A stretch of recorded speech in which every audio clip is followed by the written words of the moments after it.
Thank you, Rupert. Hello. I have a meditation question. Remind me your name. Nancy. Nancy, yes. Yeah. I'm reading in your newest book about the middle, and you're referring to pure knowing is said to be empty.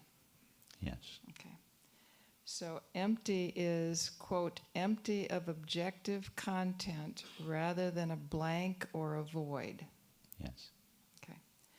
So that makes me think about my own experience over the years in my practice. And as times have increased, when I can be on my cushion and feel almost a disintegration of my body, my corporality, and just any kind of denseness I feel. Other times, and it's not too uncommon, I feel when I'm feeling, okay, it's not thinking. It's very quiet, it's very stable. But it feels like a blank or a void, which feels more like zoning out, in fact. Yes, it's a blank state of mind. Yeah. But that I don't think is what you're talking about. No.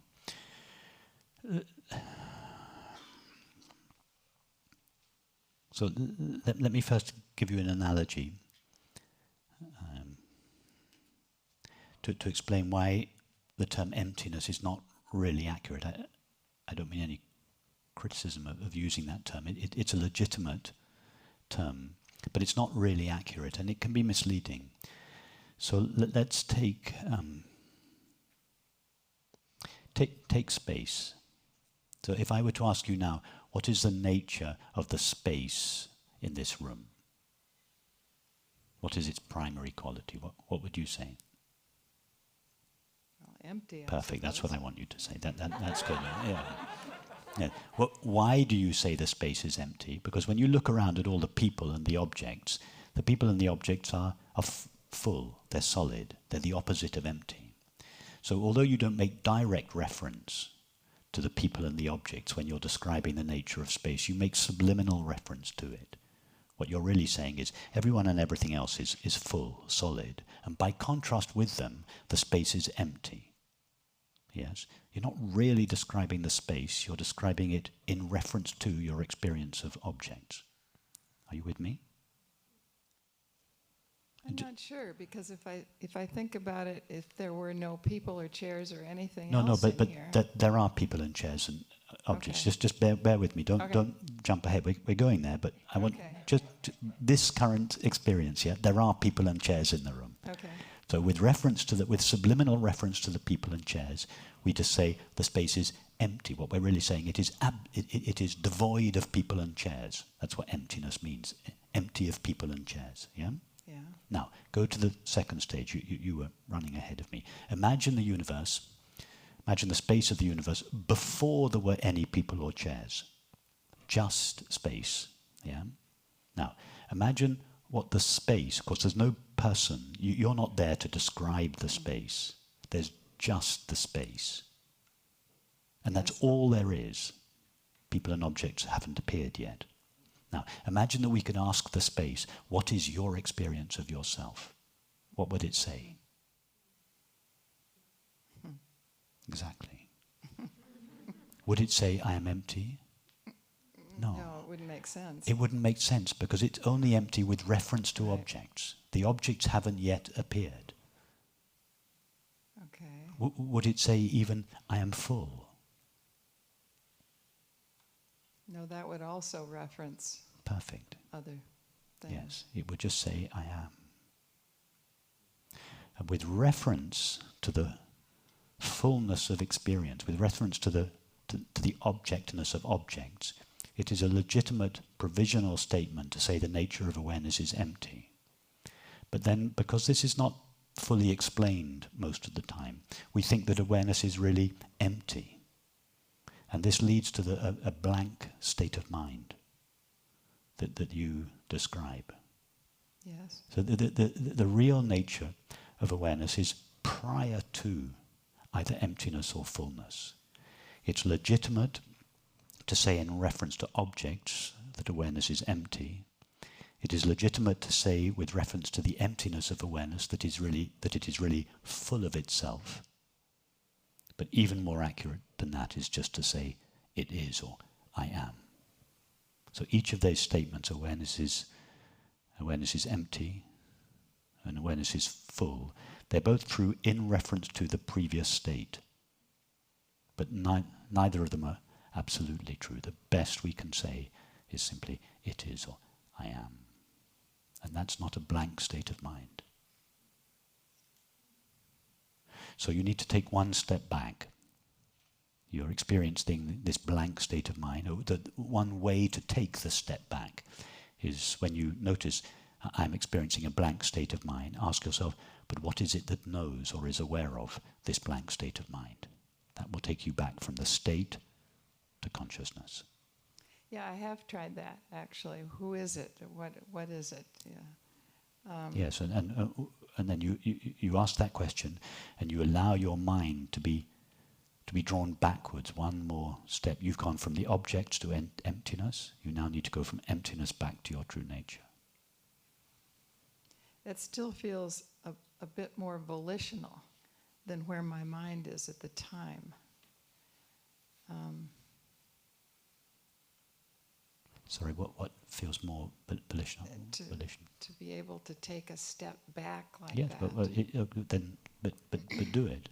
It's fine if it feels volitional. You're helping yourself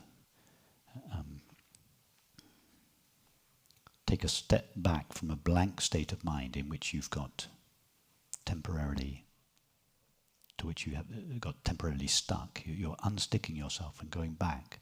But what is it that is aware of this blank state of mind?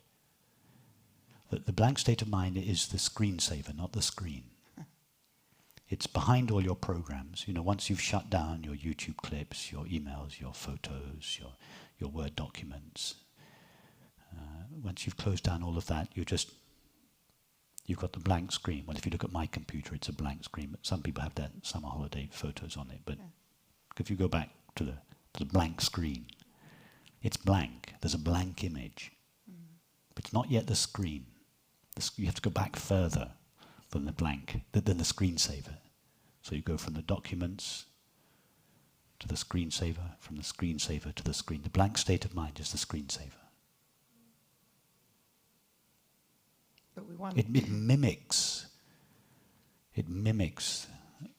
the nature of the screen by presenting as a blank object. The screen is not blank, it is transparent. But we want to go back behind that, you say? No, you go back behind the screensaver. Okay. Sorry, did I say that wrong?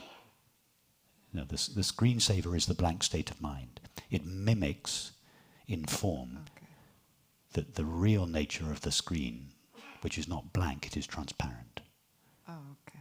So the transparency of the screen appears as the blankness of the screensaver, which in turn appears as your documents and emails. So you go back from the documents and emails to the blank screen, the screensaver, and then back from the screensaver to the transparent screen. So you've gone back from objects to emptiness, you go back from emptiness to your true nature.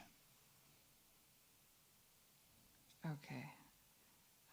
Because when I wrote this down so I'd have some clarity here, I said, so does resting in pure awareness have an element of knowingness, so to speak, which makes it different than blankness or voidness? But I think you've answered that.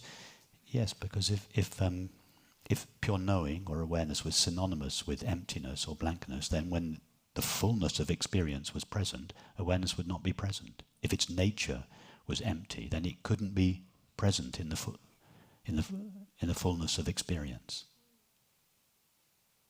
Say that one more time, please.